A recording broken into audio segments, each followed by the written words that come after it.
சந்தன கடத்தல் வீரப்பனே வந்து பாத்தீங்கன்னா மலையூர் மம்பட்டியாக தான் என்னோட குருவா நான் நினைக்கிறேன் அப்படின்னு சொல்லியிருக்காரு. 9 கொலை 27 கொள்ளையை செய்த தமிழக அரசு 5000 ரூபாய் ஒரு தலைக்கு அப்படின்னு சொல்லி விதிச்சிருக்கு. யார் இந்த மலையூர் மம்பட்டியான்? சேலத்தையே அலற விட்ட ஒரு மிகப்பெரிய ஒரு கொள்ளைக்காரன். ஸோ அவரை பத்தி தான் நம்ம பேச போறோம். இது கிரைம் ஸ்டோரி. நான் உங்கள் சேலம் சூரிய பிரகாஷ் பேசுறேங்க. இவரோட பேரை வச்சு அந்த காலத்துல வந்து 80ஸ்ல வந்து ஒரு படம் வந்ததுங்க. தியாகராஜன் சரிகா நடிச்சிருக்காங்க, மலையூர் மம்பட்டியான் அப்படின்னு சொல்லி. அது வந்து அந்த காலத்துல வந்து பெரிய போடு போட்டுன்னு சொல்றாங்க. செம அளவுல ஹிட் ஆச்சு அந்த படம். அதன் பிறகு வந்து அவரோட பையன் வந்து பிரசாந்த் நடிச்சாரு மலையூர் மம்பட்டியான்னு. அது அந்த அளவுல பெரிய அளவுல மூவ்மெண்ட் ஆகல அந்த படம். சோ யார் இந்த மலையூர் மம்பட்டியான் அப்படிங்கிறத நம்ம பார்க்க போறோம். 5 வருஷம் காட்டுக்குள்ளார வாழ்க்கை. போலீஸ் கண்ணுல மண் இல்லைங்க, மிளகா பொடியே தூவி ஒரு தலைமறைவான ஒரு வாழ்க்கை வாழ்ந்துட்டு வந்த ஒரு மனுஷனை பத்தி தான் நம்ம பேச போறோம். இறப்புக்கு வந்து ஒரு பொண்ணு தான் காரணம் அப்படின்னு ஒரு சொல்லப்படுதுங்க. மம்பட்டியானோட உண்மையான பேரு ஐயந்துரை. அவர் வந்து சேலத்துல மேச்சேரி பக்கத்துல கொல்லகரனூர் அப்படிங்கிற ஒரு ஊர்ல வசிச்சு வந்திருக்காரு. அவரோட அப்பா வந்து மொட்டையன், அண்ணன் வந்து ஊமதுரை. ஸோ மலையூர் மம்பட்டியானுக்கு வந்து பாத்தீங்கன்னா 2 மனைவி. முதல் மனைவிக்கு வந்து பாத்தீங்கன்னா ஒரு பையன் ஒரு பொண்ணு, 2வது மனைவிக்கு 2 பொண்ணு ஒரு பையன். ஸோ ஒரு சாதாரண ஒரு பொதுப்பணித்துறையில ஒரு கூலி வேலை செஞ்சுட்டு வராருங்க. அவர் எப்பயுமே ஒரு தோல்ல வந்து பாத்தீங்கன்னா ஒரு மம்பட்டி இருக்கும். அந்த மம்பட்டியை வந்து தோல்ல சுமந்துக்கிட்டு அப்படியே போயிட்டு இருப்பாரு. அதனாலயும் பிளஸ் அவர் வந்து மற்ற வேலையாட்களை விட ரொம்பவுமே திறமையான ஒரு வேலை செய்யக்கூடியவர். மற்ற ஆளுங்க எவ்வளவு அளவுக்கு மண் வெட்டுறாங்களோ அதை விட பயங்கரமா ஸ்பீடா செய்யக்கூடிய ஒரு மனுஷரு. ஸோ நல்லா உழைப்பாளி தான்.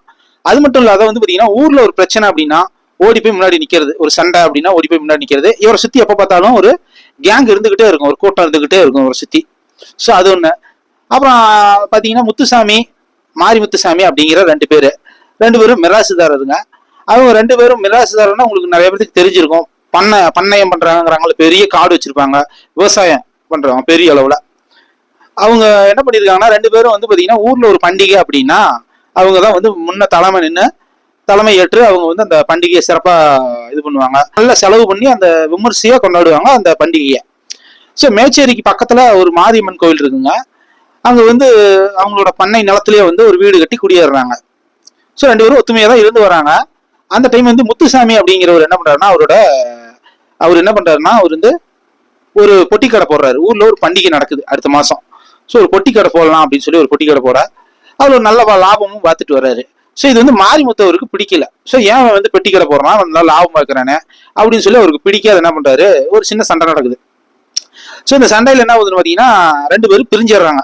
மிராசுதாரர் 2 பேரும் பிரிஞ்சிடுறாங்க. மாரிமுத்துக்கு சப்போர்ட்டா வந்து மம்பட்டியானோ, அவரோட அப்பா மொட்டையன், ஊமத்துறை, ஸோ இவங்கெல்லாம் வந்து ஒரு குரூப்பா அவருக்கு ஆதரவா இருக்காங்க. 1956 வந்து ஊர்ல வந்து திரும்ப பண்டிகை போடுறாங்க. அந்த பண்டிகையில வந்து முத்துசாமியை சேர்ந்தவங்க என்ன பண்ணிருக்காங்கன்னு பாத்தீங்கன்னா மம்பட்டியானையும் அவங்க கோஷ்டியும் கல்லாலேயே அடிச்சிருக்காங்க. ஸோ பெரிய சண்டை நடக்குது. அந்த டைம் வந்து பாத்தீங்கன்னா அந்த காலத்திலேயே வந்து பாத்தீங்கன்னா 1956 144 தடை உத்தரவு போடுறாங்க. ஸோ பெரிய பிரச்சனை நடந்திருக்குது. அதுக்கப்புறம் என்ன பண்றாங்க, இவங்க வந்து முத்துசாமி அவங்க குரூப் எல்லாம் அவங்க சேர்ந்தவங்கள முத்துசாமி அவங்க குரூப்பை சேர்ந்தவங்களை கொண்டு போய் ஜெயில போட்டுறாங்க. 9 பேர்த்துக்கு தலா 3 ஆண்டு சிறை தண்டனை வழங்கப்படுதுங்க. ஆர்டிஓ விசாரணை நடக்குது. மேலும் வந்து இந்த பகை வந்து புகஞ்சுக்கிட்டே போகுது. முத்துசாமியோட மனம் பொண்ணு கவுண்டர் அப்படிங்கிறவங்க 2 பேரும் என்ன பண்றாங்க, ஜெயில இருந்து வராங்க. ஒரு 17 பேர் கொண்ட கும்பல், அதாவது மம்பட்டியான் கூட இருக்கிறவங்க அவங்கள தாக்குறாங்க. ஸோ அவங்க தாக்குனதுக்கு அப்புறம் இவங்களையும் வந்து என்ன பண்றாங்க, தூக்கி ஜெயில வச்சிடறாங்க 3 வருஷம். ஜெயில இருந்து வெளியில வராங்க மம்பட்டியா. அவங்க அப்பா எல்லாம் வெளில வரும்போது என்ன பண்றாங்கன்னா அவங்க அப்பாவை வந்து கொண்டாடுறாங்க. அவங்க அப்பாவையும் கூட இருக்கிறவரையும் கொண்டாடுறாங்க. கொன்னதுனால பெரிய கோபம் அடைஞ்ச மம்பட்டி என்ன பண்றாருன்னு பாத்தீங்கன்னா இவரை எப்படியாவது கொலை பண்ணணும் அப்படின்னு முடிவு பண்றான். அதே மாதிரி என்ன பண்றான், பிளான் பண்ணி கொலை பண்றான். 1956 முத்துசாமி அவரோட பசங்க மேச்சேரியில இருக்கிற தன்னோட பிசினஸ், அதாவது அவரோட கடை வச்சிருக்காங்க, அந்த கடையை பார்த்துட்டு இருந்திருக்காங்க. அந்த டைம் வந்து ஒரு 9 பேர் கொண்ட கும்பலோட வந்த மம்பட்டி என்ன பண்றாரு, நான் நேரா போறாரு, முத்துசாமியை கொள்றாரு. அதே மாதிரி அவங்க பசங்க 2 பேர்த்த கொண்டாடுறாரு. ஒரு பையன் என்ன பண்றாருன்னு பாத்தீங்கன்னா தப்பிச்சு போயிடுறாரு. ஸோ அந்த இடத்துல 4 கொலை நடக்குதுங்க. வேலை செய்யறவங்களோட சேர்த்து 4 பேர்த்த கொண்டாடுறாரு. ஒரு பையன் தப்பிச்சு போயிடுறாரு, பரமசிவம் அப்படிங்கிறவரு. அவர் என்ன பண்றாருன்னா ஒரு தப்பிச்சு ஒரு வீட்டுக்குள்ளார போயிடுறாரு. அந்த வீட்டுக்குள்ளார இருக்கிற ஒரு தாலி மாதிரி இருக்கும், ஒரு பெரிய சைஸ் தாலின்னு வச்சுக்கலாம். அந்த தாலிக்குள்ளார போய் ஒளிஞ்சுக்கிறாரு. அந்த வீட்டுல இருக்கிற அந்த அம்மாவை என்ன பண்றாங்கன்னா சரி அவங்களை வந்து காப்பாத்திடுறாங்க. அவருதான் வந்து பின்னாட்கள்ல தாரமங்கலத்துல ஒரு எம்எல்ஏவா ஆயிடுறாருங்க. ஸோ இந்த மேட்டர்லாம் முடிச்சிருது, மம்பட்டியானு கொண்டாடுறாரு. அதுக்கப்புறம் தாரமங்கலத்துல ஒரு எம்எல்ஏவா ஆயிடுறாரு. இந்த விஷயம் வந்து பாத்தீங்கன்னா காலையில 11 மணி ஆரம்பிக்குதுங்க. 11 மணிக்கு இவங்க 4 பேர்த்தையும் கொலை பண்ணிட்டு அந்த இடத்த விட்டு வெளியில போறாரு. அந்த பரமசிவத்தை தெளவுறாங்க. அவர் வந்து கிடைக்கல அப்படின்னா அவங்க சொந்தக்காரங்க வீட்டுக்கு எல்லாம் போறாங்க. போய் எப்படியாவது அவனை கொலை பண்ணணும்னு சொல்லி அங்க 2 பேர்த்த கொலை பண்றாங்க. அதுக்கப்புறம் வந்து அவங்க வயலுக்கு வந்து தீ வச்சு விட்டுறாங்க.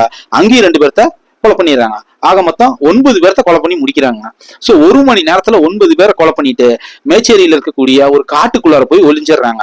சோ போலீஸ் வந்து பயங்கரமான ஒரு தேடுதல் வேட்டையை நடத்துறாங்க. மம்பட்டியான், ஊமத்துறை அவரோட கேங் என்ன பண்ணுதுன்னா போய் தலைமறைவா ஆயிடுறாங்க. சோ கொஞ்சம் வருஷம் 2 வருஷம் வந்து காட்டுக்குள்ளார இருக்கிறாங்க. அப்போ வந்து மம்பட்டியானுக்கும் ஊமத்துறைக்கும் ஒரு சண்டை நடக்குது, ஒரு பிரிவு வருது. சோ மம்பட்டியானை விட்டு ஊமத்துறை என்ன பண்றாரு, காட்டை விட்டு வெளியேறிடுறாரு. சோ அவருக்கு தேவையான பொருள் எல்லாம் வாங்குறதுக்கு அப்பப்ப டவுனுக்கு வருது. சோ இந்த விஷயத்த தெரிஞ்சுக்கிட்டாங்க போலீஸ். அவங்க என்ன பண்றாங்க, சரி இவனை எப்படியோ பிடிக்கணும்னு சொல்லி பிளான் பண்றாங்க. திரும்ப மேச்சேரி காட்டுக்குள்ளார வச்சு அவங்க ஆளுகளோட என்ன பண்றாங்கன்னா பிடிக்கிறாங்க. அந்த இடத்துல ஒரு துப்பாக்கி சண்டை நடக்குது. துப்பாக்கி சண்டையில ஊமத்துறை வந்து சுட்டுக் கொல்லப்படுறாரு. அவரோட கேங்க சேர்ந்தவங்க கொஞ்சம் பேரை பிடிச்சிடுறாங்க. இதனால இந்த கேஸ் என்ன பண்றாருன்னு பாத்தீங்கன்னா, அப்ப இருந்த ஏசி ஆதித்த நாடார் அப்படிங்கிற ஒரு வழக்கு போடுறாங்க. ஸோ கேஸ் போட்டு அவங்க வந்து பயங்கரமான ஒரு தேடுதல் வேட்டையில் ஈடுபடுறாங்க.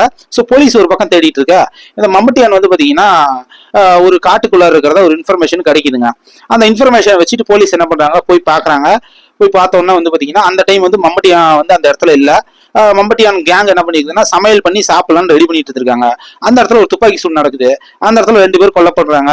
2 பேரும் வந்து போலீஸ் பிடிச்சிடறாங்க. 2 பேர் வந்து எஸ்கேப் ஆயிடுறாங்க. ஸோ அவங்களையும் பிடிக்க போலீஸ் கிளம்புது. ஸோ இதுதான் வந்து அந்த இடத்துல மம்பட்டியான் வந்து எஸ்கேப் ஆயிடுறாரு, தனியாளாயிடுறாரு. தனியா வந்து பெண்ணாகரம் காட்டுக்குள்ளார தனியா சுத்திட்டு இருந்திருக்காருங்க. ஸோ அந்த டைம் வந்து ஒரு ஃப்ரெண்டு வந்து ஒருத்தர், ஏற்கனவே ஒரு நண்பர், அவர் கருப்பண்ணா அப்படிங்கிறவரு ஒரு சாராய வியாபாரி, கள்ள சாராயம் காய்ச்சறது தான் அவரோட வேலை. ஸோ அதை என்ன பண்றாருன்னா, இவர் 2 பேருக்கு திரும்ப மீட் பண்றாங்க. இவங்க வீட்டுக்கு போறது, காசை வந்து கொடுக்கறது, சாப்பிட்றது, இதை ஒரு வேலையா வச்சுக்கிட்டு இருந்திருக்கிறாரு. அது மட்டும் இல்லாத வந்து மம்பட்டியா வந்து பணம் இல்லாத போது யாசகம் கேட்டதும் ஒரு பக்கம் சொல்லப்படுதுங்க. அதாவது பணம் இல்லை அப்படின்னா அடுத்த வீட்டுக்கு போய் சாப்பாடு கேட்டு சாப்பாடு வாங்கி சாப்பிட்டு இருக்கிறாரு. ஸோ பணம் வேணுங்கிறதுக்காக என்ன பண்றாருன்னா திரும்ப கொள்ளையில ஈடுபடுறது, போறது, வழிப்பறி பண்றது, ஊருக்கு ஒதுக்குப்புறமா இருக்கக்கூடிய வீடுகள்ல கொள்ளையடிக்கிறது. ஸோ இதை ஒரு வேலையா வச்சுட்டு இருந்திருக்காரு. இந்த கருப்பனை கதைக்கு வருவாங்க. இந்த கருப்பனை என்ன பண்றாருன்னு பாத்தீங்கன்னா, அவருக்கு வந்து சாப்பாடு கொடுக்குறது, அந்த சாப்பாடையும் வந்து இவன் வந்து நம்பிக்கையா சாப்பிடறது இல்லை. அவரு இது என்ன பண்றதுன்னு பாத்தீங்கன்னா, அந்த சாப்பாடு நல்லா பிணைஞ்சு அதுல ஏதாவது விஷம் இது கலந்துட்டாங்கன்னா நம்மளை கொண்டுட்டாங்கன்னா என்ன பண்றது அப்படிங்கிறதுக்காக அதை ஃபுல்லா வந்து இது பண்ணி அவங்க வீட்டுல இருக்கிற எல்லாத்துக்கும் கொடுத்துட்டு தான் இவர் சாப்பிடுறது. இது ஒரு வழக்கமாவே வச்சுட்டு இருந்திருக்காரு. கருப்பண்ணனுக்கு வந்து பாத்தீங்கன்னா 2 தங்கச்சிங்க. அதுல முதல் தங்கச்சி வந்து பாத்தீங்கன்னா விதவைங்க. 2வது தங்கச்சிக்கு ஒரு 16-17 வயசு தான் இருக்கும். இந்த மம்பட்டியானுக்கும் அந்த விதவை பொண்ணுக்கும் வந்து ஒரு தொடர்பு ஏற்படுது. 2 பேரும் தனிமையில அப்பப்ப இருக்காங்க. சோ இவர் என்ன பண்றாருன்னு பாத்தீங்கன்னா, இந்த 2வது பொண்ணு, சின்ன பொண்ணு வந்து மம்பட்டியானோட கண்ணில் பட்டுருது. சோ தப்பான ஒரு கண்ணோட்டத்துல பாக்குறாரு. இந்த கருப்பண்ணனுக்கு இந்த நியூஸ் போது அவர் வந்து ஒத்துக்கல. இது மட்டும் இல்லாத அவர் கருப்பனை அவங்க அப்பாட்டி சொல்றாரு. 2 பேரும் ஒத்துக்க மறுக்கிறாங்க. ஒரு சண்டை வருது அந்த இடத்துல. 1000 ரூபாய் உனக்கு கொடுக்குறேன், சரியா?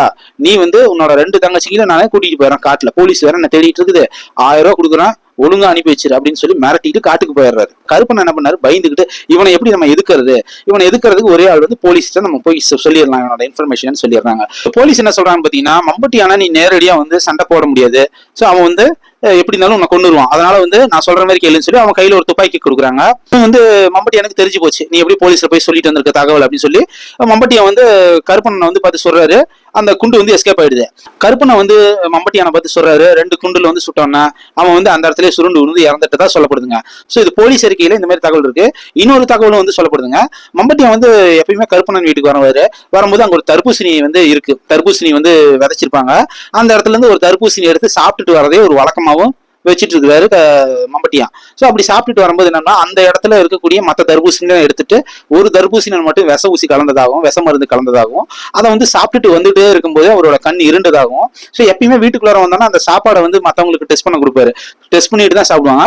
ஆனா வந்து அன்னைக்கு ரொம்ப கண் இருண்டனால அவங்கள்ட்ட சொல்லியிருக்கான், நீ பசியில இருக்கிற, அதனாலதான் இப்படி இதா இருக்கு, நீ சாப்பிடு அப்படிங்க. அவனு என்ன பண்றான், அவசர அவசரமா எடுத்து, ஏற்கனவே அதுல சாப்பாட்டுலயும் மருந்து கலந்துருக்குது, அதை எடுத்து அவசர அவசரமா சாப்பிட்டோம்னா அந்த இடத்துல வந்து உயிர் வந்து இறந்துடுறாரு.